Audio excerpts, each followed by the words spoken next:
saying? Yes, fire key, give thanks for life. Serious thing. We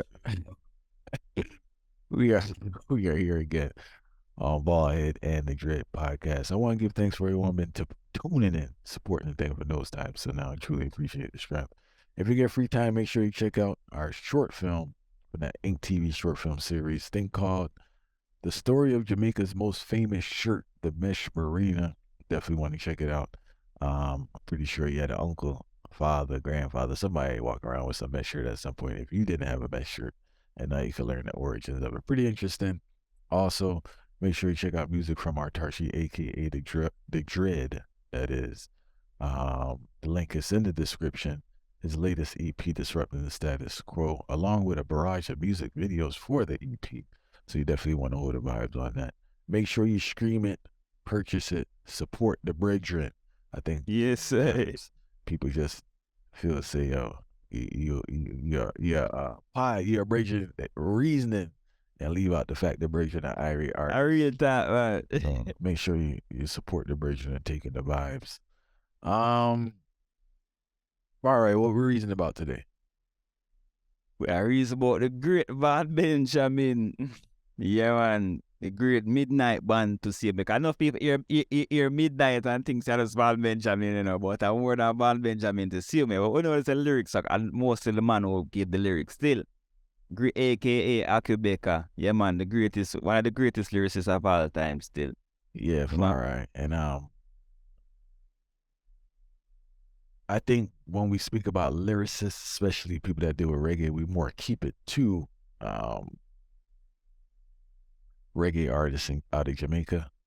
And we leave there are a couple people, before we get into the reason, there are a couple people here I want to highlight that we should know about. First thing, the brethren called Lord Burgess or Burgess, I'm not sure.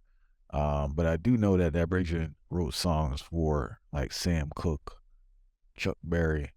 He wrote Deo for Harry Belafonte. And I remember reading one time that I think the brethren mentioned him. The brethren, the doctor we interviewed before that wrote the book on the Reggae Encyclopedia. I think that's where I learned about him.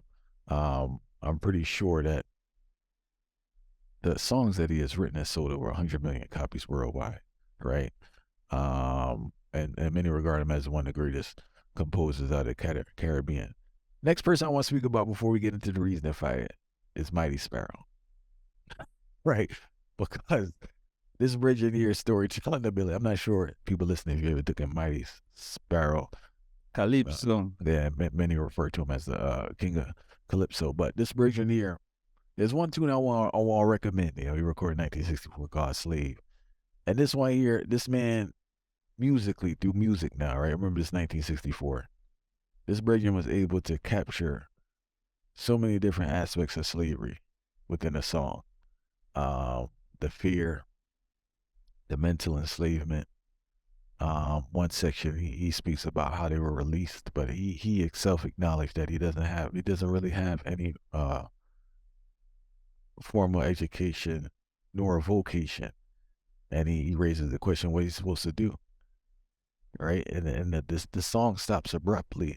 And I like the way they do it because it seems as if he has to go back to the slave master for survival. You know, what we refer to as sharecropping in our society. But brilliant brethren, obviously inspiration to the Gang and many other artists. Bob Marley numerous times spoke about how the compositions of Mighty Sparrow inspired him, right? And I read one time. I forgot one of the books I have. I think it's a book on dub, and for some reason they speak about Calypso. The brethren was talking about how the police or the government was frightened for Sparrow because he was touching on so many topics. He's educating people, for he letting the people really know what's going on. They were terrified to see what this man was going to say next. You know, so he definitely don't get the honor that he deserves for using the word sound for certain things. One more person I want to mention before we get into this thing is, I know people talk about the gong fire, but I don't know if people really sat and listened to the gong when it comes to this right thing fire and its word. I don't think people really sat and listened when this man deal with it, whether it's pen to paper or he come. Far right, the man have a tune, crazy boy, as the man said, build their penitentiaries, build their schools, brainwash education to make us the fools, hatred we war for their love. telling us of the gut above. Gang have a lot of affirmation in the song too. You know that tune Revolution on Naughty Dread? When the man say kill, cramp, and paralyze all weak heart concepts, it's a powerful statement, far right. It come like an affirmation a man need to listen to every day, yeah. Gangan and a regular man, regular. No, on fire. You see another tune Slave Driver where the man say, oh good gosh, I think it's illiteracy. Only a machine that makes money. And enough people hear them type of word sound, but them not really over the word sound. The man try to show you say, if it's a man make money from a machine and them can always make it, you know, so who you feel like control, and money are the commodity will control your life, you know. So you see, enough people don't understand lyrics need, and them not listen the way they say it's just. No, they're not listening. All right. And I want to mention one more tune, Ride Naughty Ride, when he let the people know Dre have the job to do, and he have to fulfill his mission. To see his hurt is the greatest ambition. But we will survive through this, what do you say? We will survive through this world of competition, something fire right. I don't think Don get enough credit for the motivation fire. Because after I listen Ride Naughty Ride, I have to do something with my life. Can't sit around idle. Can't sit around idle. And Gong diverse, he probably not as deep as the version we about to go into now, right? In regards to, I don't want to say deep, but more, what's the term we use for, right? It's more, what we both going to have, no, Vaughn Benjamin is a man that have the farmer knowledge to certain. Yeah. You know, more deeper, you know? Meds, yeah. and for anyone, as you mentioned earlier, you have the band Midnite, right? You have the Benjamin brothers. What's his brother name? Ronald or something? Ron? Yeah, Ron Benjamin. Ron Benjamin, BC, right? Composer of music. They're from Virgin Islands and St. Croix, moved to DC to pursue music. For what I always, I believe the father was a great musician also, right? If I remember correctly. And this brethren here, I personally was introduced to Vaughn in like 2011. VP actually had a biggest reggae one drop anthem. You remember that compilation he used to put out? He had a tune on there, How to Answer, right? And that one there kind of captured me. And you know, as a person that loves music, you still go into the catalog. And I actually got to Unpolished, believe it or not. I went from there to Unpolished, Bushman, and all that. But before we get into it, I just want to let people know the vast amount of themes that this man's music touches on. Then I have to write it down so I remember all of it, right? So this man touches on themes of empathy, love, courage, anthropology, sociology, theology, psychology, economics, politics, history, the metaphysical, astrology, and much more far. Because when you listen, quantum physics, all day. Quantum physics, far. I went through a period where all I did was lick chalice, listen to Midnite, and read now. So you know I was kind of off to I was kind of off to myself during that period, right? Before we speak about the brethren, let's clear up for people. What would be the criteria? What would you consider a criteria of a good lyricist? Because I think a lot of times when people do these things, they don't clarify the criteria. What should be our criteria for a lyricist that this man gets the position of being one of the greatest lyricists? Well, I will heap of different components.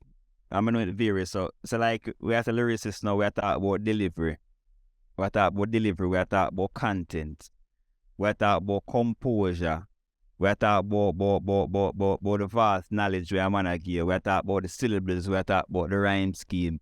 A whole heap of different them type of thing. The overall make lyrics, you know, and then them lyrics, how you deliver them lyrics, they become the final punch, so to speak, in the boxing ring, same way, you know. No, serious thing. And all right. In regards to Midnite, right? Well, I would argue that Midnite is one of the greatest lyricists ever from the Caribbean, or to be recorded in modern time, is for a couple of things.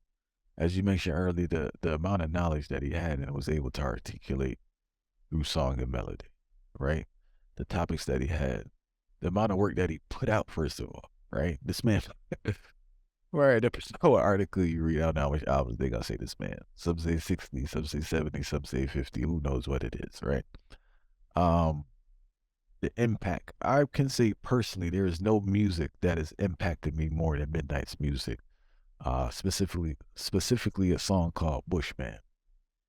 I'm a person that listens to a lot of soul music, right?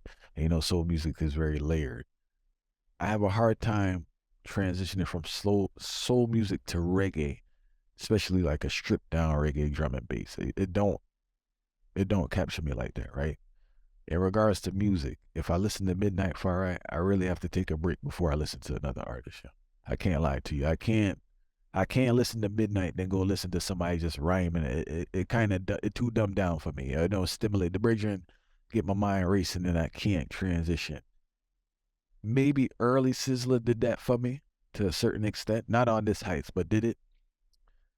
John 9 did it for me a little bit in regards to that type of stimulation, right? But I can't compare them to Midnite because it's off to a different heights.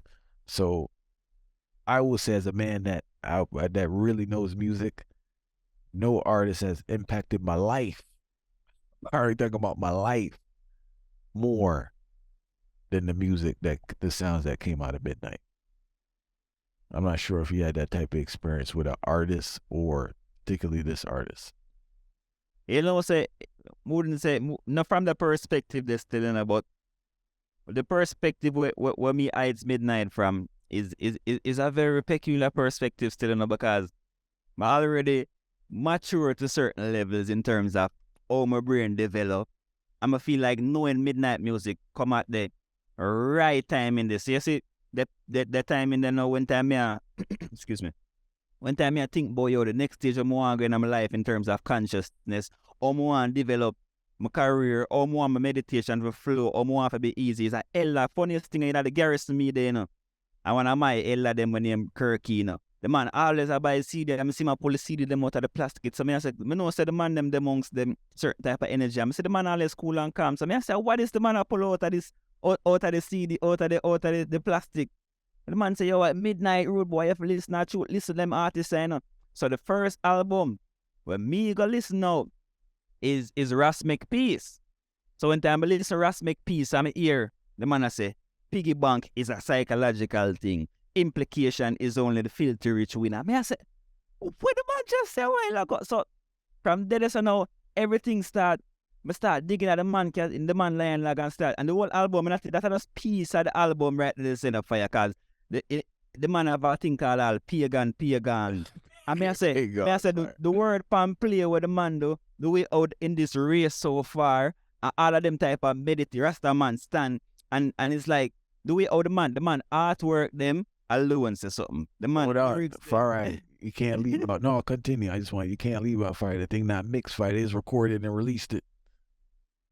That's the funniest part about it, Fire. Like, it's so raw and authentic, and yet still you have to wonder how him pack so much knowledge. Alright, man sang Midnite, because some of Midnite sang them long. So it's how the man have all a 5-minute song, just an example, a 5-minute song.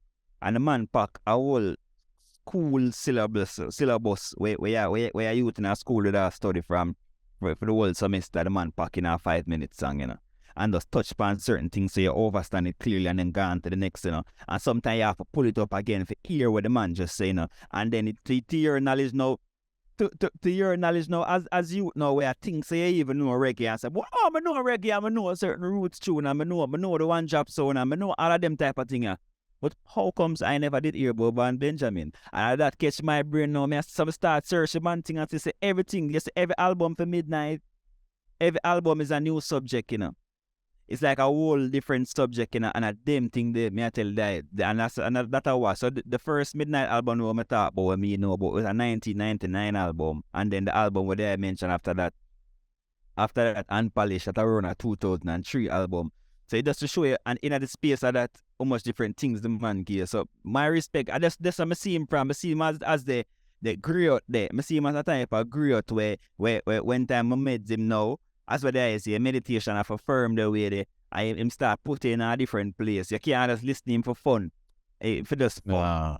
Yeah. Nah, and all right, I just want to bring up one point with Midnite, right? Because I remember, obviously, you know, you share it with people. Some people are like, what the heck is this? And that's people are like, you know, the palatability of it, right? This is my perspective. The stuff he did with Tippy Irie has a more melodic sound to it. Like the rhythms are more kind of a little vibe. Other stuff, you just listening to it. It don't really, you get what I'm saying? It don't really have that sound to it. Very powerful with the word sound, same way. With regards to composition and all that with the music, I think that's what turn off. And another thing too, Fire, you can't be done to listen to Midnite. You have to have such a background of historical information, understand economics, politics. So you have to understand all those topics to even understand what the man's saying, Fire. He just, first of all, he's going super hard. Sometimes he go very fast. There's a lot of information stuffed in small pockets. So it's like, you know, you yourself have to be on ice to take it in, and I'm pretty sure it's not for the average consumer. Couple albums I wanna highlight are Unpolished, Rosmic, Peace, as you said. That album, I don't know where you can get it right now, Fire, because it's not online. I think you can listen to it on YouTube, but in regards to purchasing it, I saw the CD one day on Amazon. It was like $200 and somewhere else, so I'm not sure. But albums I would recommend you check out: Unpolished, Ross Make Peace, Jubilees of Zion. Hold on, we got to stop the press here. Beauty for Ashes, right? Beauty for Ashes to me is one of the greatest reggae albums of all time. I believe it did it. I think iTunes or somebody acknowledged it as the album of the year, which is odd. But it wasn't like, I know it wouldn't be nominated for a Grammy. I understand that, but there should be a correlation between, you know, iTunes and I guess the Grammy. But nonetheless, that album's crazy. Beautiful Ashes are the one who like See My One and See With Me. Yeah. Are the same album though? Okay. Yeah, fire album, crazy, yeah. And 2014. Now, I will say this about the album. We did an interview with Luke and Fire, right? And he was saying that he saw Midnite record an album in a day. I think this the album of Fire. Because the time, you know, he did a tune with him earlier on one of these albums. There's so much, I don't know, it was Infinite. He did a tune with him earlier, right? But the time frame he was saying, I think it had to be Beauty for Ashes. So if he's saying true, what he's saying is true, right? I don't know how this is physically possible, but it may be Beauty for Ashes, yo. Because he said he said he voiced on one of the tunes and he recorded. He said, he said he couldn't believe what he saw. He said he saw this man record an album in a day. So it may be Beauty for Ashes, but anyone listening, listen. Make sure you're taking the album there from start to finish. Right? That thing is a masterpiece, yo. A masterpiece. Not only you gonna get a vibe, you gonna learn something. Another album I need to mention is Scheme of Things. How you say that one? Kaya Magan. That's one of my favorite ones actually. Production's not the best, but it do slap. Rule the Time, Infinite Quality.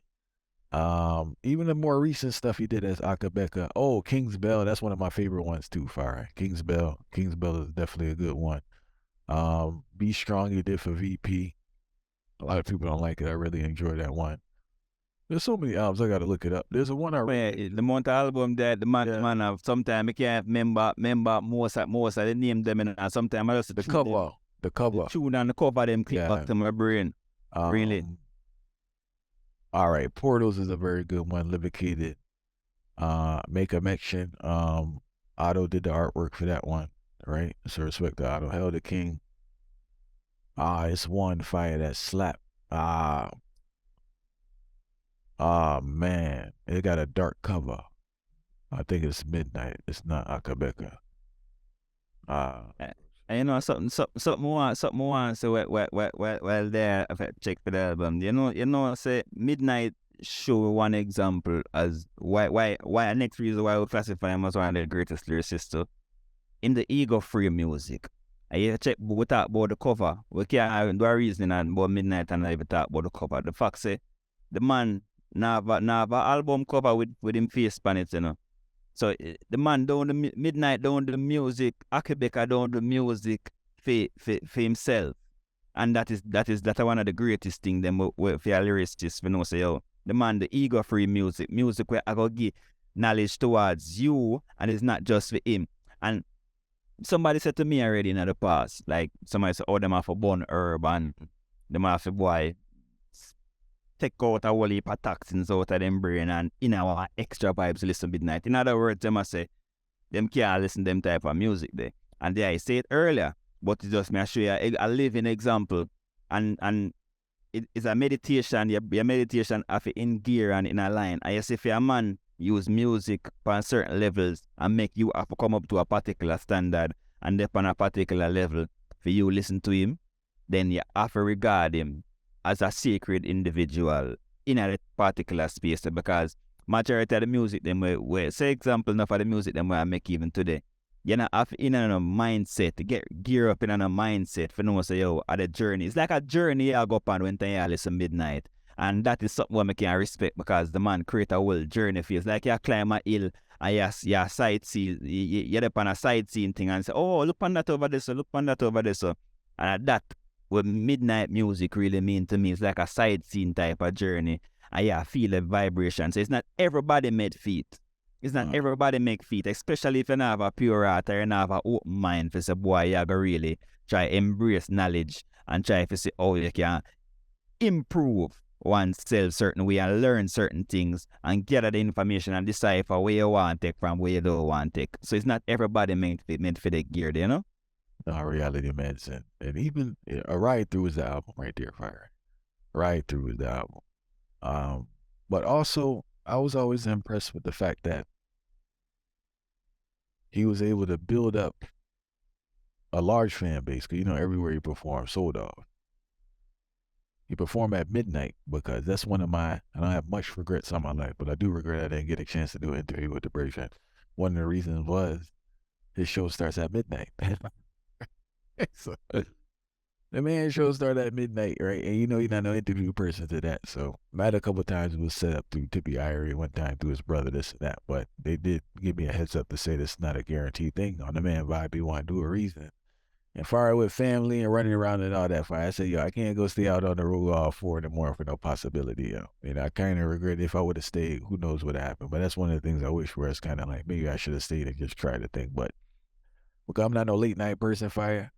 Hard for me to stay out the house with no probability, And the man don't want a reason, So that's the reality of it. But yeah, he was able to create a very great fan base. Obviously, they did a role for a long time. Right? They did a role for a long time. And like he just stays so true to his essence. He did some collaborations towards the end, but they seen those collaborations were done on his terms. He wasn't changing his style to fit in with someone else's thing.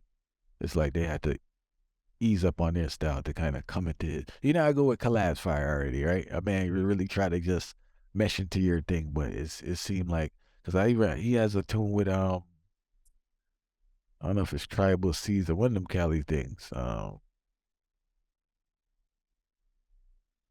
He got a tune with one of them fire, but he burned in the fire the same way. It's not like he trying to change the topic or nothing, or go into no chilling at the beach or partying or nothing. He burned the fire the same way. So, I always respect that Breakdown for it and the music that he put out. And I believe he's definitely going to be a person as time progresses that future generations will take on, like a philosopher, in a sense that I just feel that this generation in time just not ready for the Breakdown now.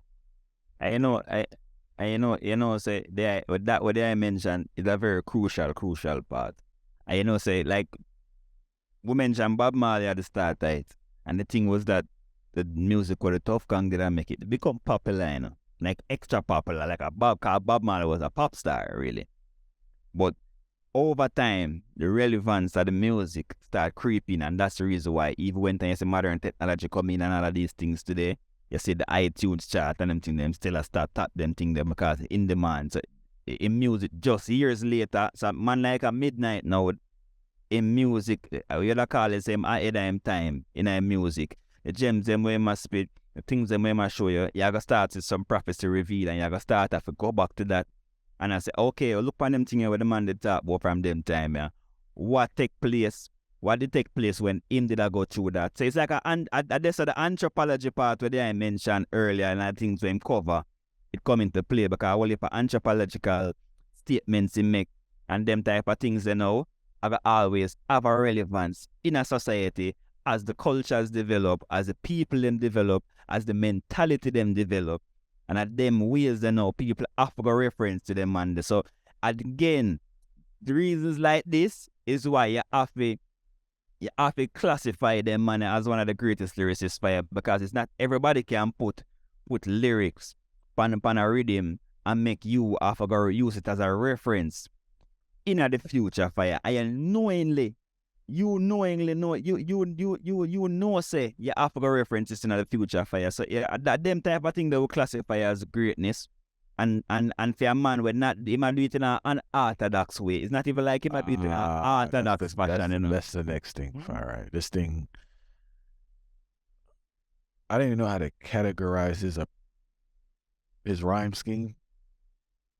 You know, because sometimes it's sometimes it's on key, sometimes it's off key, sometimes you write in the rhythm, sometimes he not. You know, but regardless, he does capture you to listen, and he gets the message across. You know, sometimes he's singing, you know, and sometimes he's DJing, he's chanting. So the bridging is definitely a unique bridging. I will say this, I'm shocked so many people listen to him.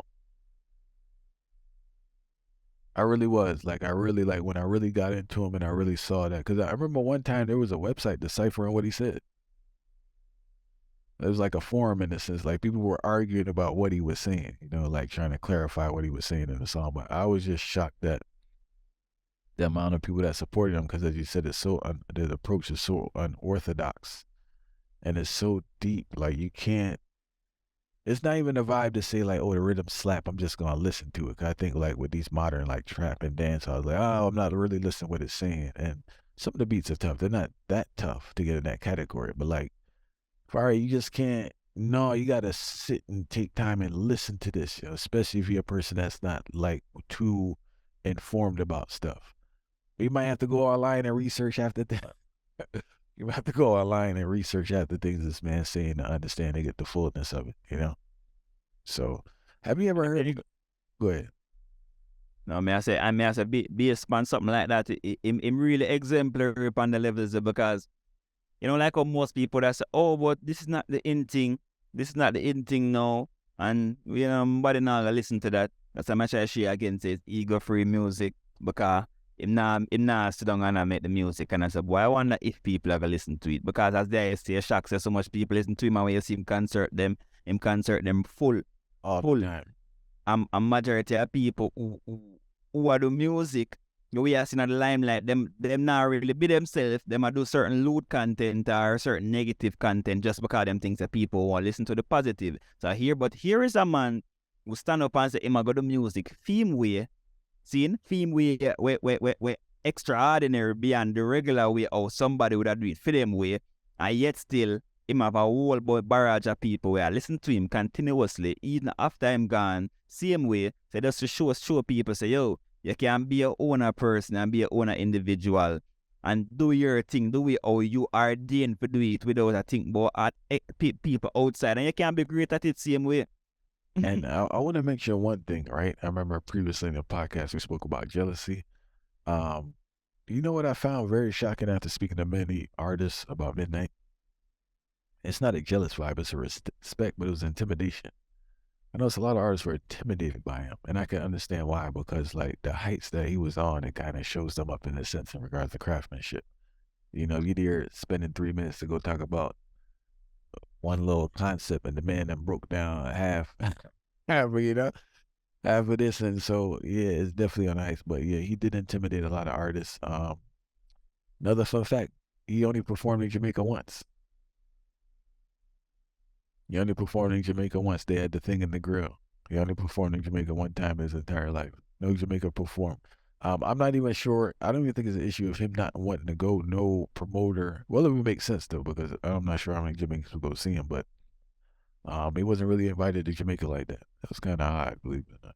It's not odd in a sense. I guess it's understandable because in the business of making money, I'm not sure if people will come out to see him like that. You know. Yeah, and people always hear. You see. These are the biggest misconception about Jamaica, right? Jamaica, it is not necessarily. The roots might come from Jamaica, you know, but Jamaica is not the country where we fully embrace the roots. So why it seem odd to people? Oh my gosh, how come you do all them diaper reggae dance so deep and big out in the world, and but yet Jamaica never really grab him for do a show.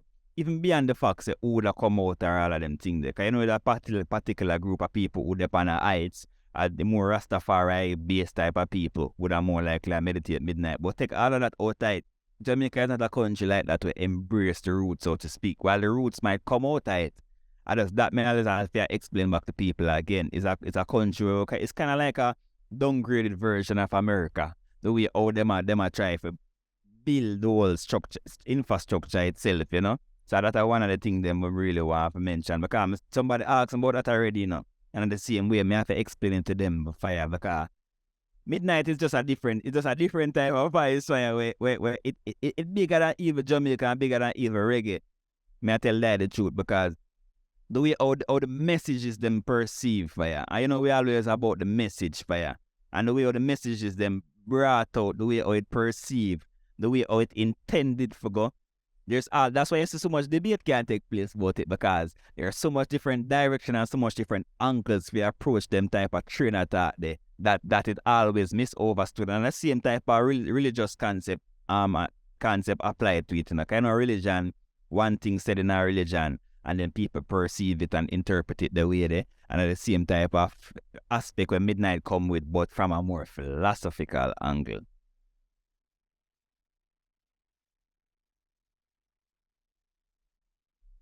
I'm just grateful that he did the works while he was here, yo. Tell you the truth, fam. You know, because I've never experienced anything like that, and hopefully somebody will come forward on that type of heights in the future. But if you haven't, anyone listening, if you haven't listened to the works of the Bridge, highly recommend go back in early in the podcast where we mentioned. I probably mentioned about 15 albums just off the jump right there when I mentioned it. What's the odds of that? Yeah, that no understand. No covers, no nothing original music, no compilation like albums. You get with non-stop teachings, you know. So definitely check out the Bridges work. It is different, you know. I'm giving you a heads up. It is different. Be patient with it. And stick to start with. I would stick with the things I gave you because they're more melodic and they more have a rhythm before you go way down the rabbit hole. Because the thing could get away, tell you the truth, with Midnite. And just take your time and listen to it, taking the vibes and just see his ability to share messages through the word sound. We give thanks for everyone who tuned in. Well, sorry about that, Fire. Honorable mention after we make to the Empress Desiree too, you know, cause you talk about Midnite, it kind of fall in place right there, you know. Desiree, you know, love is a meditation and all of them type of tune. They're the same type of energy, but just from a feminine, more from a lioness perspective. So you see, I'm feel like anybody we're into Midnite music will be into Desiree music as a pure meditation type of music with the same type of philosophy, anthropology, all of these different type of life teachings mixing it. So we definitely have to mention the sister from a talk about Midnite, you know? No, serious thing. And she has the same type of vibe in regards to not being mainstream, but getting that crowd anywhere she goes and having a large group of supporters for her work. You know, so I appreciate you mentioning that one. So we give thanks for everyone tuning in. If you get time, we do recommend to take out Midnite. Make sure that's in your rotation. I noticed on some of these streets, like Ross Make Peace is not online. So I'm going to let you know that now. You can listen to it on YouTube. Excellent album. Even Unpolished, believe it or not, it's not on Spotify. Right? And iTunes is very tricky with his music. I'm not sure what the reason for that is. But YouTube, I think, is a great source to listen to a lot of Midnite. And if you are into the streaming sources, there is a limited amount of tunes there. There are 2 sets of tunes to listen for. He has Akae Beka and Midnite. During a period of time, they changed the name and he separated from his brother and started Akae Beka. So that's probably like maybe 2015 to his passing. Then everything previous to that would be Midnite. The album that you definitely want to listen to is Beauty for Ashes. If you don't listen to nothing else, Fire, listen to Beauty for Ashes, one of the greatest, forget reggae albums, one of the greatest albums of all time. Believe you me. And when you listen to it, you're over is what I'm saying. As stated before, we give thanks for everyone tuned in. If you get free time, make sure you check out our latest short film, The Story of Jamaica's Most Famous Shirt, Dimesh Marina. Also, if you have not purchased or streamed Disrupting the Status Quo EP from Far Autarchii, make sure you do. Also, he has music videos for every tune on the EP. Make sure you check them out hold the vibes. We give thanks till next time.